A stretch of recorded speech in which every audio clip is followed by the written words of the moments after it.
In 1919, he hit 29 home runs and was sold to the New York Yankees. A three-run home run for Buckington. The Yankees now lead it by a score of 3-2. Bill Lee is now going over to a couple of the Yankees, and there they go again.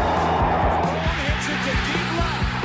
That might send the Yankees to the World Series. Varitek and A-Rod going at it. Roberts is going. Posada's throw. Roberts safe. And what can I say? Just tip my hat and call the Yankees my daddies. Welcome to Fanbase, a deep dive into the greatest rivalry in sports. I'm Brian Shackman, along with co-host John Senecal. On the agenda today, we'll talk Red Sox, Jarren Duran. We'll talk Yankees and Juan Soto. We'll talk about Machine Gun Kelly and a little bit of a little look back at the Olympics as well. John, how are you? I'm good. I can't believe we're actually talking that we're going to talk about Machine Gun Kelly on this show. That's yeah.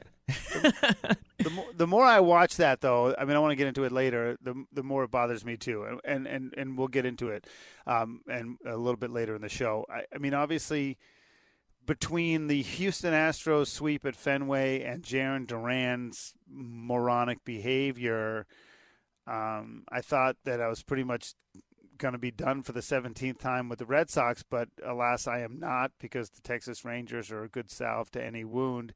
And honestly, the American League, it's like nobody wants to win. You know what I mean? It's like, it's bizarre. The Royals are not playing great all of a sudden. Seattle's not playing that well all of a sudden. And it's weird. Sox can still make. Yeah, the only team that's actually playing good is like Oakland. And it's crazy when you look at the AL. It is kind of funny that that's true. And they're just not. I mean, I always look at the 10-game span stuff, and I mean, very, very pedestrian. Whereas the top end of the NL, the folks like the Diamondbacks and the Padres have been on absolute fire. So I don't know if it's a swing or not. But as it relates to the Red Sox, I mean, listen, the Astros thing was kind of humiliating in a lot of ways, and the Sox have no bullpen, and we can break it. Everyone else talks about that. People also have talked a lot about Jarren Duran, and I don't want to say what word he said, but he was getting heckled at home plate. Everyone could hear it. Someone said he needed a tennis racket, and he called him an effing blank back, and it was a gay slur. I'm not going to say it, and was suspended 2 games. And listen, there's 2 levels of this. You know, one is a little bit too obvious, and one maybe is obvious but less so. If you're a professional athlete in this day and age,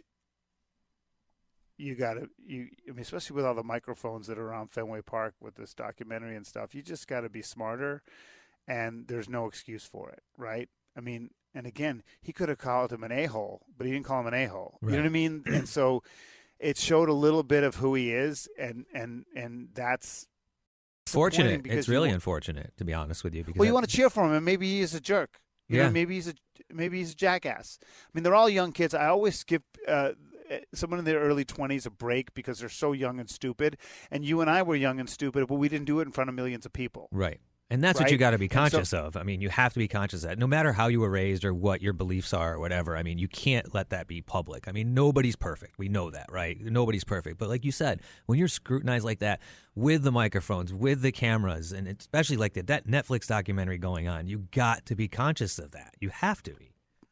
Well, I mean, not only to say it to your buddies playing poker, but to say it at home plate in front of 35,000 people.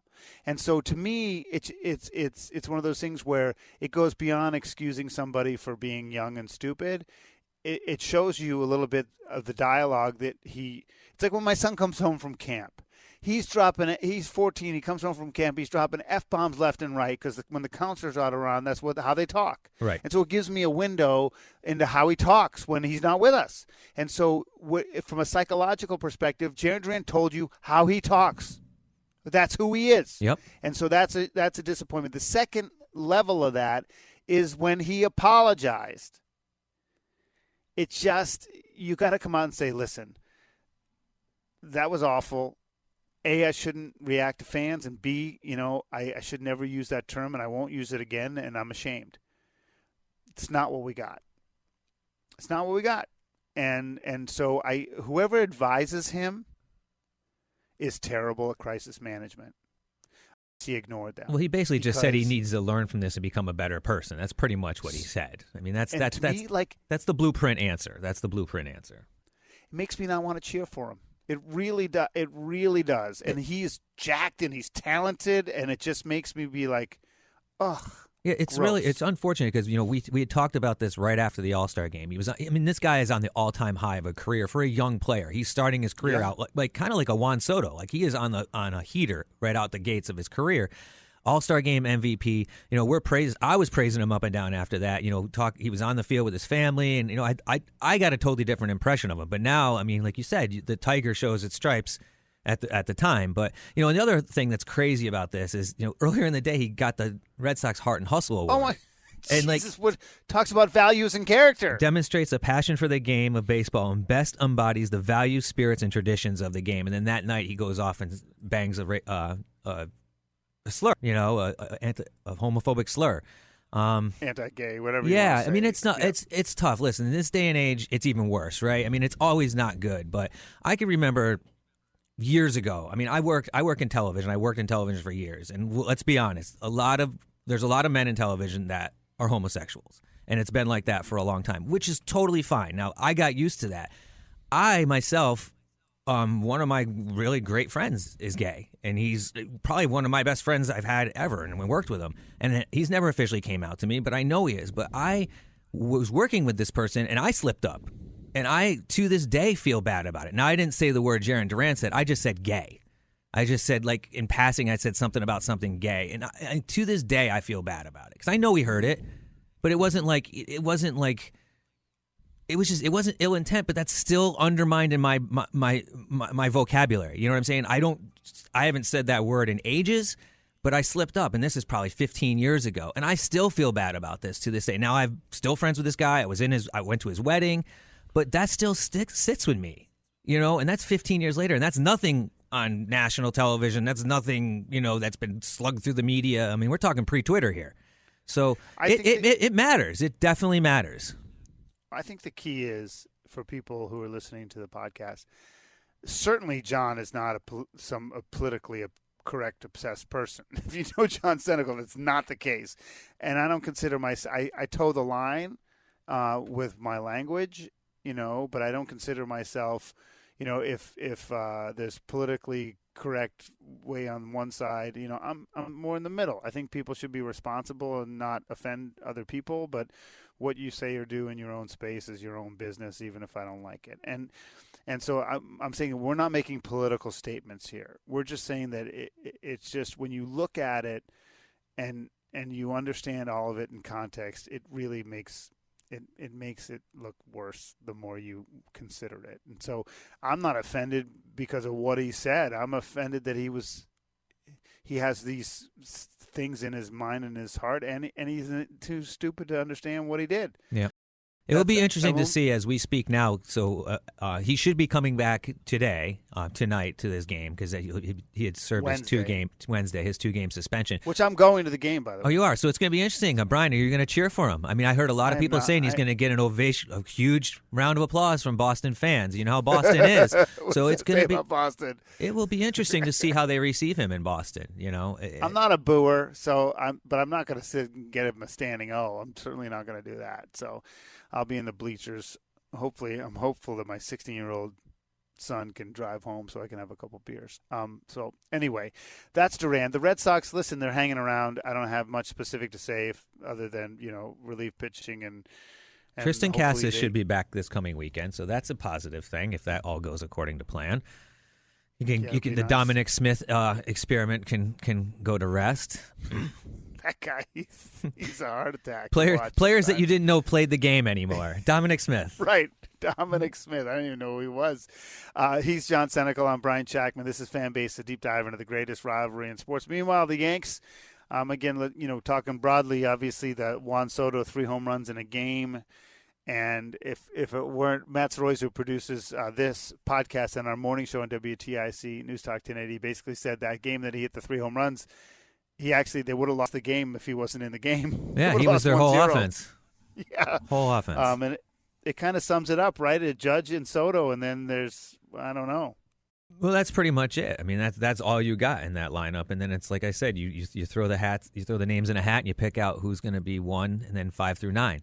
It's an interesting 4 through 9. It's an interesting dynamic the Yankees are working with, and they're squeaking by because the rest of the league, American League, and especially American League East, is just not performing. Everybody's just basically been mediocre since the break, and for the Yankees, fortunately, they're sticking around. For the Red Sox, they're fortunately sticking around. But, like you said, the Red Sox have to climb over teams that aren't in the AL East. The thing, obviously, that worries me with the Yankees going forward is pitching, starting, and bullpen. The bullpen's an absolute disaster. You know how I feel about Clay Holmes. He showed it on Sunday night where he threw 45 pitches and couldn't even get out of his own way. And then you got the starters, Nestor Cortez. You could say what you want about him, but it was against the White Sox. I mean, I feel like if my son's 18U team is on, they could beat the White Sox.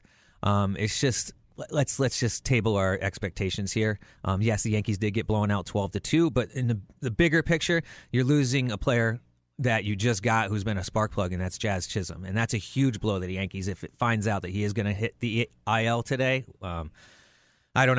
A little nervous about that one. They're talking UCL injury, which is his left arm. It's not his throwing arm, so who knows how that injury could play out. I love that guy, by the way. Love that guy. I mean, honestly, everybody can say what they want about the trading deadline, but listen, Jazz Chisholm's played 14 games for the Yankees, and he's got a .316 average. He's hit 7 home runs, 11 RBIs, 5 stolen bases. I mean, come on. You need to tell me over 14 games you wouldn't take that on any team? Plus, he's a spark plug, and he's young, and he's a left-handed bat that the Yankees need, and that is such a big blow to the Yankees if they lose him for the season. It is a major blow. He's got a great personality, too. Great personality. I really, really like him. But it is what it is. I'm going to say this, and I think I view the Yankees the same way I did with the Aroldis Chapman era. If you don't have a better guy at the back end, you can't win the title. And I mean, the only thing I would say that is in the Yankees' favor is that I think the American League is weak. I really think the American League is weak. I mean, the Orioles and the Yankees are the only two teams that are really scary. I know Cleveland's got a lot of wins, and Houston will always be dangerous because I think they're going to now run away with the AL West. But the truth is, if you look at the two leagues, I'm sorry, I think that the Phillies, the Dodgers, the D-backs, and the Padres are all better. I mean, I don't know. It's just my opinion. So, I mean, I think the Yankees, they have an advantage because I think the league is down, but they have a disadvantage because I don't think they have a World Series caliber closer. No, they don't. They definitely don't have a World Series caliber closer. And the way things are now, I mean, you have to fix that from internally. Now, I've heard speculation about possibly moving Heel to the bullpen to monitor his innings because he's obviously he's coming off an injury. His innings are already high, and we still have 40-something games to go, which means he probably has about 7 starts left, maybe. But again, you need to fix that during the season. How do you take a closer that has electric stuff his last start was awful, a few starts before that have been good, and turn him into a closer? I don't see that happening. But it's not just the closer, it's the setup guys. I mean, nobody is stepping up to say that they're reliable. And of course, say what you want about Clay Holmes. I mean, the guy just can't control his pitches. And if you can't control your pitches, hitters are just going to wait on you. Like, you can tell when that guy is off, and he's off more than he's on. I mean, I think maybe 1 out of every 6 times he pitches, he's lights out. And that's not going to work in the postseason. It's just not going to work. Just like the fact that Judge and Soto are the only 2 real hitters on the team. That's not going to work in the postseason either. So the Yankees have got a huge mountain to climb here. And I think, it's amazing that I'm saying this. I mean, it's not amazing. It's just fact. I mean, they need Anthony Rizzo back big time. And I don't see him coming back for probably another month. Well, if you don't have him and you don't have Chisholm, I mean, it's a problem, and we're saying this for a team that goes into Wednesday's games in first place. He's John Senecal. I'm Brian Shackman. This is Fanbase, a deep dive into the greatest rivalry in sports. Let's turn to some lighter stuff for a second here. I didn't know it until you alerted me to it, and so I just watched the Machine Gun Kelly first pitch, which I encourage everyone to go out and take a look. It was Cleveland against the Cubs. And you should go watch it, but I'll just tell you, he steps on the mound, acts like he's about to pitch it, then he runs off the mound and throws it in the stands. And then the mascots try to recover, and somebody caught it in the stands or whatever. You can go first with your hot take, John. Well, I look at it this way. I mean, I feel like the first pitch thing has kind of become like, it's like a Savannah Bananas kind of thing. It's turning into this novelty thing. Like back in the day, you actually get up on the mound and you'd throw to like actual catcher. I mean, it might not be the starting catcher, but it's not some just dude that goes out there with a glove. You know what I mean? Right. You've done first pitches in the minor leagues. That's even worse. They got 14 people out there throwing fake balls to some backup guy who, some intern that had his glove on. That's ridiculous. We're talking about Major League Baseball here. We're talking about a first place team playing for the best record in baseball, a hometown guy who's from Cleveland who supposedly is, passionate about a game, passionate about his hometown team. And then he gets up there and makes an absolute joke. A joke. It's a joke. You have a shot to get up there and throw a first pitch at a Major League Baseball game. Not many people get to do that, right? And basically, it's only famous people. You're not getting out there just some local Joe unless you save someone's life or something, right? Like, I get it. You want to be a gymnast and do a flip and throw the ball? That's cool, right? That's different. You did it. You don't walk 10 feet off the mound and whip it into the stands. First of all, you shouldn't have to walk off the mound to throw it in the stands, you moron. Throw the damn ball over the net, right? What a rag arm do we have here, all right? Chances are he wasn't even going to hit the plate. That's probably why he did it. He didn't want to look like a complete moron up there. I hate the whole idea about it. Major League Baseball and these teams need to get better about this. Get these bozos off the mound that stop and can't throw a pitch over the plate. And if you're going to throw a first pitch at a Major League Baseball game, do some practice, right? Get out in your yard and throw a ball. Some of these people that are throwing haven't looked like they've ever picked up a baseball in their life. And they're going to get out there in front of 40,000 people and throw a first pitch? Come on, get out here with that noise. That guy's a joke. I don't disagree. Listen, I am a lefty with no control, and I can throw the ball well and hard, but I don't have control, so I end up going the other way and just really soft tossing it because I'm so scared. And you're right. I could be the 7th of 12 first pitches at the Hartford Yard, goes to AA affiliate in Hartford, and I still throw a little eephus pitch because I don't want to embarrass myself. And it's still, I still embarrass myself. But I don't know if you can put the genie back in the bottle. They now use it, especially in the minors, as a way to make people feel special. And to thank sponsors. I get the minors. I get the minors thing, but we're talking Major League Baseball here. No, I know, but I even think all of it. There should be a degree of exclusivity to it, and it is kind of a special thing. I put it back in with the category of like, it's different on degree of gravity. With Duran, it's just stupid, right? I mean, it's not even that it's like, it's just dumb. Yeah. I mean, and I don't even know how to get around it other than the fact that it's just stupid. I mean, the mascots don't even have expressions, and they look like they were like, "What the hell is going on here?" Seriously, you have a perma smile on the mascot, and it still looked like he was stunned. Oh, jeez, I can't even get it. And you got the chance to get up on the mound, like you towed the rubber. Most of the time, you don't even get to do that. I know, and it is sort of a sacred place. And, you could make some societal, like, degradation of our culture comment. I'm not anti-Machine Gun Kelly. I don't care about the tattoos or his personal life. It makes no difference. No, me neither. I could care less about the person. I'm talking baseball Machine Gun Kelly here. Yeah, and so I think that, it is kind of a bummer when you think about, like, values and stuff, like, that you don't respect it a little bit more. And I sound like an old fuddy-duddy, but I think like part of baseball, part of its charm is its problem, right? I think the traditions are what make it charming for me, but it also hinders its growth, and it's it's not as contemporary for our culture and our country. But I still think you should respect. I'm with you, John. I agree with you 100%. Let's talk about one last thing, just for fun. Did you watch a lot of Olympics? So here's my take. The Olympics are interesting because I feel like it's the biggest event every 4 years that nobody knows about. It's like, it's coming, but you never know the dates. You don't know when it starts. You don't know when it ends. But you do know about gymnastics. You do know about the basketball, and you know a little bit about the track and field, I feel like. And that's about it. Like, I just don't, like, I feel like it's not, like, I'm not going to say promoted. I just don't feel like it's as mainstream as it should be. Like, I feel like it's something that happens every 4 years. You should be like locked in. Like everybody should be. It's like the Super Bowl. Like you should be watching everything. But I don't know. I watched some of it. I watched the basketball. I've watched a little bit here and there of like I saw some ping pong. That was crazy.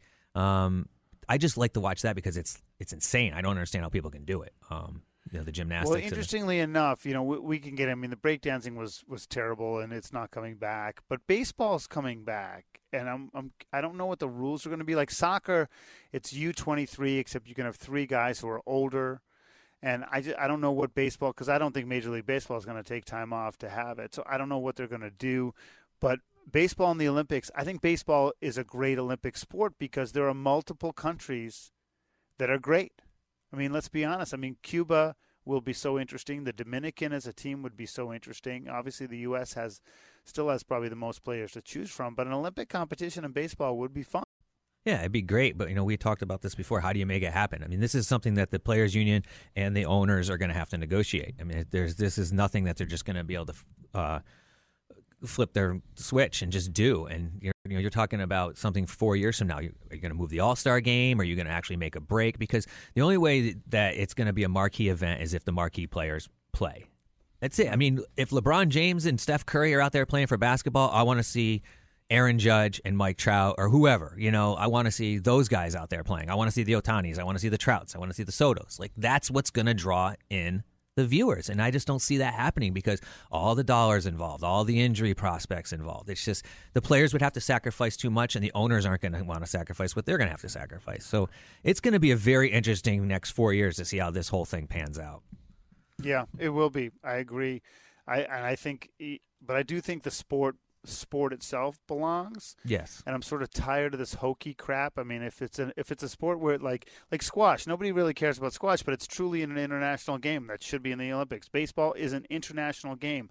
Like breakdancing it's not really a sport. 3-on-3 basketball I think is kind of silly too. Yeah, what is the deal with that? Like I don't get are they just searching for stuff to find? Like yes. Because all right, we talk about breakdancing. Like I remember breakdancing like in the 80s, right? Like boom boxes and cardboard. Like you would be walking by the library and dudes would just be out front spinning over their heads and doing crazy stuff. And I remember sitting there in awe watching this. And then you turn on athleticism. Crazy athleticism. Athleticism. I for the million years I couldn't even do a backspin. I was like trying to figure out how to do that. And like, how are these guys still spinning? I can go around once and I'm done. But then you watch this lady from Australia, ray gun, and it looks like my dog's rolling around on the ground. It's like the memes just went nuts with this. And I'm thinking to myself, wait a minute, time out. Like this person had to get here to do this. Like you don't just show up at the Olympics to do this. Like this person went through qualifying. This person had to win a national event with this routine. And someone said, "Oh, this is great. You're going to do just awesome in the Olympics. Nobody's going to ridicule you for this. Go for it." Come on now. I mean, Jesus. And then like you're talking about coming off of the man woman who won the boxing for the women's boxing, and now that person is a class action lawsuit against Twitter for hateful speech and all that. They filed a lawsuit. It's like, I mean, come on, what are we doing here? Like, you're putting yourself in a position. Like, now is everybody going to start suing Twitter for people banging on them? I mean, this is ridiculous. I mean, if you're going to be in a women's sport, be a woman, I guess. I don't know. I don't know the whole situation there. I'm gonna let you off the hook here. Let's end it. It's right crazy. There. I just don't get it. Like, why are we doing breakdancing and that kind of stuff in the Olympics? I know it's not coming back, but it shouldn't have been there to begin with. Like, it's like they're grabbing at straws. They're trying to draw in young people, and it ends up being ridiculous. But the Olympics, were very popular this summer. So the ratings were good. They were. Yeah. How much did you watch, Brian?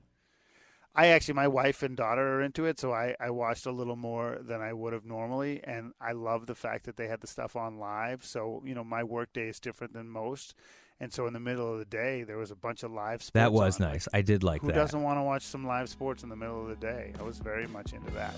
But anyway, we got to run. Hope you listen and share, of course. It's Fan Base, a deep dive into the greatest rivalry in sports.